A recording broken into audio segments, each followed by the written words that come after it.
शशि ने जब पायल से विवाह की बात दोबारा छेड़ी तो पायल ने कहा, इस उम्र में विवाह? क्यों मजाक करती हो? लोग क्या कहेंगे? शशि ने पहले तो कई बार पायल से विवाह की चर्चा की थी।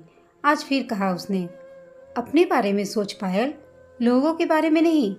आधा जीवन अकेले काट लिया है तूने। तुम्हारी परेशानी अकेलेपन में कोई आया तुम्हारा हाल पूछने? और लोगों का क्या है? वे तो कुछ न कुछ कहते ही हैं। शादी नहीं हुई तब भी और हो जाएगी तब भी। कहने दो जिसको जो कहना है। शशि अपने घर चली गई। दोनों सहेलियां थीं। एक ही कॉलोनी में रहती थीं। शशि विवाहित और 2 बच्चों की माँ थी, जबकि 45 की उम्र में भी पायल कुंवारी थी। शशि के जाने के बाद पायल ने खुद को आईने में देखा, ठीक उसी तरह जैसे वह 20 साल की उम्र में खुद को आईने में निहारा करती थी। बालों को कई कई बार संवारा करती थी। इधर कुछ सालों से तो वह आईने को मात्र बालों में कंघी करने के लिए झटपट देख लिया करती थी। पिछले कई वर्षों से उसने खुद को आईने में इस तरह नहीं देखा। शशि शादी की बात करके गई तो पायल ने स्वयं को आईने में एक बार निहारना चाहा। आधे पके हुए बाल, चेहरे का खोया हुआ जादू, आंखों के नीचे काले गड्ढे, स्वयं को संवारना भूल गई थी पायल। आज फिर संवरने का ख्याल आया और आईने में झांकते हुए वह अपने अतीत में खो गई।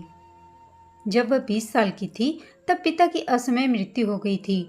जवान होती लड़कियों की तरह स्वयं को भी आईने में निहारा करती थी। माँ का पेंशन मिलने लगी, लेकिन किराए के मकान में 2 बेटियों और एक बेटे के साथ माँ को घर चलाने में समस्या होने लगी। 2 लड़कियों की शादी और बेटे को पढ़ा लिखा कर रोजगार लायक बनाना माँ के लिए कठिन प्रतीत हो रहा था। पायल कॉलेज में थी और 5 साल छोटा भाई अनुज अभी स्कूल में था। पिता की मृत्यु के बाद पायल ने नौकरी के लिए तैयारी करना शुरू कर दी। वह घर के हालात समझती थी और साथ ही माँ का हाथ भी बटाना चाहती थी। कुछ दिनों बाद पायल की नौकरी लग गई। वह शिक्षा विभाग में क्लर्क बन गई। पायल को समझ ही नहीं आया कि नौकरी उसके लिए वरदान था या श्राप। माँ ने भाई बहन की जिम्मेदारी उसे सौंप दी। पायल ने इसे सहर्ष स्वीकार भी कर लिया। पायल के लिए रिश्ते आते तो माँ मना कर देती, कहती पहले छोटी की शादी हो जाए और बेटा अपने पैरों पर खड़ा हो जाए, उसके बाद ही पायल की शादी के बारे में सोचूंगी। पायल की कमाई घर आने लगी तो भाई बहन के भी शौक बढ़ गए। माँ भी दिल खोल कर खर्च करती। पायल ने भी भाई बहन और माँ की इच्छाओं को हमेशा पूरा किया। 20 बरस की पायल की जवानी शुरू होते ही खत्म सी हो गई। अब उसे एक ही सबक माँ बार बार सिखाती, अब तुम्हें अपने लिए नहीं अपने भाई बहन के लिए जीना है। जरूरतें व्यक्ति को स्वार्थी बना देती हैं। पायल को ऑफिस में देर हो जाती या ऑफिस का कोई बंदा घर छोड़ने आता तो माँ उससे 50 सवाल करती। पायल, क्या बात कर रही हो उससे? माँ की नजरें और कान इसी पर लगी रहती।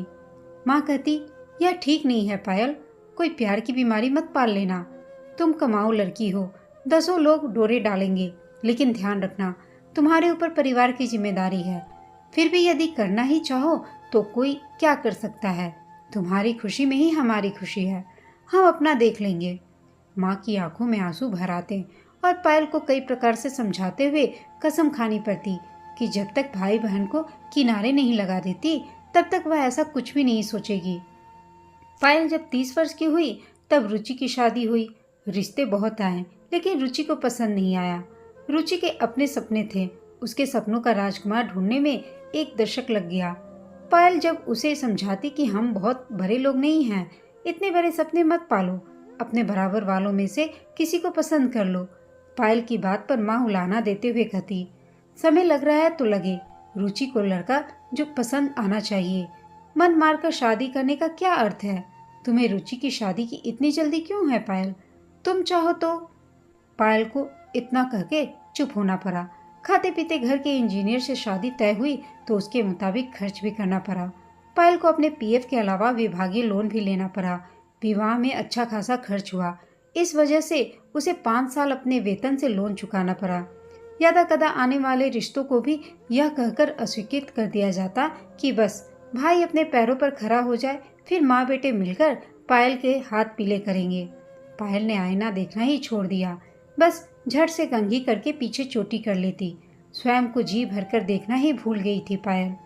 छोटा भाई अनुज बीटेक कर रहा था। पढ़ाई में होने वाला खर्च पायल को भी प्रतिमाह भेजना था। शुरू में तो अनुज फोन पर अक्सर कहता पायल से कि दीदी एक बार मुझे नौकरी मिल गई फिर आपकी शादी धूमधाम से करूँगा। लेकिन नौकरी मिलते ही अनुज अपनी नौकरी में व्यस्त हो गया। माँ की इच्छा थी कि एक बार बहू का मुंह देख लूं तो समझो गंगा नहा लिया। फिर कोई परवाह नहीं, पायल के विषय में नहीं सोचा माँ ने। पायल को दुख तो हुआ लेकिन माँ के कई करवे घूंट की तरह वह इसे भी पी गई। अनुज के लिए शादी के प्रस्ताव आने लगे थे। माँ के अपने तौर तरीके थे लड़की पसंद करने के, दहेज, सुंदर लड़की, और इतने तामझाम से निपटने के बाद माँ किसी लड़की को शादी के लिए पसंद करती तो अनुज के नखरे शुरू हो जाते हैं। पायल 40 साल की हो गई। अपनी शादी के बारे में उसने न जाने कब से सोचना ही बंद कर दिया। अनुज की शादी हुई तो अपनी पत्नी को लेकर वह मुंबई चला गया। कुछ महीनों बाद माँ भी चल बसी।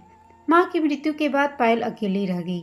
भाई बहन फोन करते या कभी कभार मिलने भी आते तो अकेली कमाऊ बहन के कुछ देने के बजाय उससे ही आर्थिक मदद मांगते। पायल का तबादला हो गया नए शहर में। इस नए शहर में उसे शशि जैसी सहेली मिली। शशि को जब पायल के बारे में पता चला तो उसने उसे समझाया, ठीक है तुमने अपनी जिम्मेदारी निभाई पायल, लेकिन अब तो सोचो अपने बारे में। पायल कहती, शशि मेरी उम्र 45 साल के आसपास है। इस उम्र में शादी, लोग क्या सोचेंगे, मेरे भाई बहन उनके रिश्तेदार क्या कहेंगे। शशि कहती, अब निकलो इस जंजाल से पायल, तुम्हारे बारे में किसने सोचा अब तक। तुमने अपनी जिम्मेदारी निभाई, अब क्या तुम्हारे भाई बहन की कोई जिम्मेदारी नहीं बनती, या अब उनके बच्चों की जिम्मेदारी भी उठाने वाली हो तुम। इससे पहले कि भाई बहन अपने बच्चे यह कहकर तुम्हारे पास छोड़ जाएं कि बहन तुम अकेली हो, मेरे बच्चे को रख लो, आपका मन लगा रहेगा और आपकी देखभाल भी हो जाएगी। अच्छा होगा कि तुम अपना नया जीवन शुरू करो। पायल ने स्वयं को काफी देर तक गौर से आईने में निहारा। उसे लगा जैसे जिम्मेदारी के नाम पर छल किया गया हो उसके साथ। लेकिन शिकायत करे भी तो किससे करे। वह कमाती थी इसलिए जिम्मेदारी भी उसी की बनती थी। उसने तय किया कि वह अब ज़्यादा नहीं सोचेगी, दूसरों के बारे में सोचना बंद कर देगी। शशि ने एक अधेड़ युवक से उसका परिचय करवाया। युवक के चेहरे पर जिंदगी के पूरे निशान मौजूद थे। करीने से कटे और रंग वे बाल, उम्र को मात देने की भरपूर कोशिश करता हुआ उसका क्लीन शेव चेहरा और जींस टी शर्ट पहने हुए पूरी जिंदादिली के साथ जीता हुआ वह युवक रमेश था। पहला विवाह उसका असफल हो चुका था। चोट के निशान तो थे जीवन पर, लेकिन भरपूर जीने के लिए उत्साह भी था। अच्छी नौकरी में था। पायल से विवाह करने के लिए तैयार था। वह कई बार पायल से मिल भी चुका था, लेकिन पायल के मन में मोती बिखर चुके थे। वह हर बार कुछ न कुछ बहाना बनाकर टाल जाती। लेकिन आज जब उसने स्वयं को आईने में निहारा तो अमृत की चंद बूंदें उसके चेहरे पर स्पष्ट झलक रही थी। जीवन हर अवस्था में खूबसूरत रहता है। पायल ने शशि को फोन किया। शशि, मैं विवाह के लिए राजी हूँ। शशि की खुशी का ठिकाना नहीं रहा। रुचि और अनु को जब उसने अपने विवाह की बात बताई तो दोनों ने मिली जुली बात कही। दीदी, इस उम्र में शादी, लोग सुनेंगे तो क्या कहेंगे। आपको सहारा ही चाहिए तो मेरे बेटे को अपने पास रख लो। पायल ने कहा, मुझे सहारा नहीं, जीवन चाहिए। मुझे जीना है अपनी खुशी के लिए, अपने लिए। रुचि और अनुज कुछ पल खामोश रहे।